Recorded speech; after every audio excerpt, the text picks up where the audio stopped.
कासगंज जनपद में केंद्रीय गृह मंत्री अमित शाह की जनसभा होनी है, जिसकी तैयारियों का जायज़ा लेने भाजपा के प्रदेश अध्यक्ष भूपेंद्र चौधरी कासगंज पहुंचे, जहां उन्होंने भाजपा पदाधिकारियों से जनसभा की तैयारियों की जानकारी हासिल की। एक प्रेस वार्ता का आयोजन भी हुआ। प्रेस वार्ता में मीडिया के पहले व दूसरे चरण में कम मत प्रतिशत होने के सवाल पर प्रदेश अध्यक्ष भूपेंद्र चौधरी ने कहा कि बीजेपी ने लोकसभा चुनाव की पूरी तैयारी कर रखी है और नीचे तक अपनी बात एजेंडे के आधार पर पहुंचाई जा रही है, लेकिन विपक्षी दल चुनाव में नदारद हैं। उनकी उदासीनता चुनाव में छलक रही है। उन्होंने कहा कि दोनों चरणों के चुनाव में सभी सीटें बीजेपी जीत रही है। आने वाले चुनाव में भी भाजपा मोदी व योगी के संकल्प को हम सब लोग पूरा करेंगे। उस एजेंडे से जुड़े लोग हमारे सार्वजनिक कार्यक्रम का हिस्सा बनेंगे। अध्यक्ष जी, कल एक अलीगढ़ में जब वोटिंग हो रही थी तो एक बूथ अध्यक्ष थे, उनका वोटिंग के बाद साफ तौर पर एक स्टेटमेंट था कि हमने कहीं ना कहीं भाजपा को वोट नहीं किया है, और जबकि वो भाजपा के ही बूथ अध्यक्ष थे। क्या कहिएगा?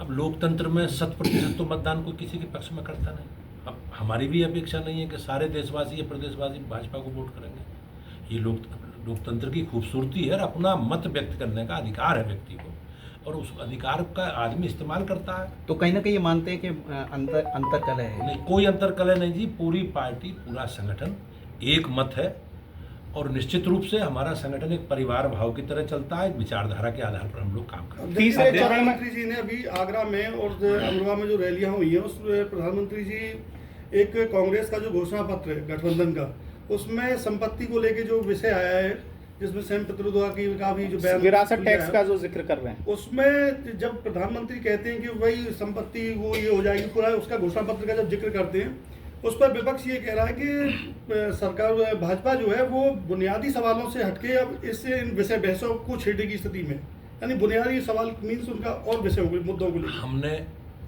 भारतीय जनता पार्टी का, आप घोषणा पत्र देखो, हमारे संकल्प पत्र देखो, सब पब्लिक डोमेन में है। हमने जो कहा है, जिस विषयों के लिए जनता ने हमें चुना है, उन सब विषयों को हमारी सरकारों ने पूरा किया।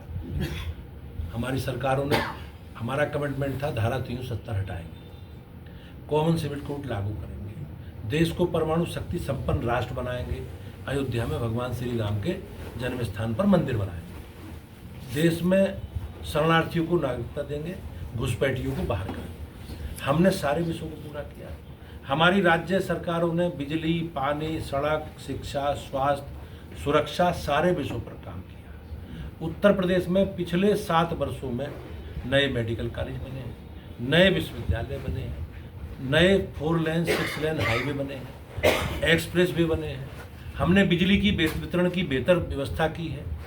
आप देखते होंगे, आज से 10 साल 15 साल पहले जब दूसरे दलों की सरकारें थी, तो सरकारों में 4 जिलों को बिजली मिलती थी। इटावा को बिजली मिलती थी, लखनऊ को बिजली मिलती थी, रामपुर को बिजली मिलती थी। हमारे लिए आज सौभाग्य की बात है कि सरकार ने एक बिजली के वितरण की पारदर्शी व्यवस्था लागू की है।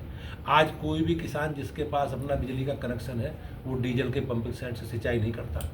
हम किसानों के लिए निःशुल्क बिजली को उपलब्ध करा रहे हैं। हम किसानों, आगे भी भविष्य में भी हमारी सरकार ने निःशुल्क बिजली के लिए एक योजना लेकर आए।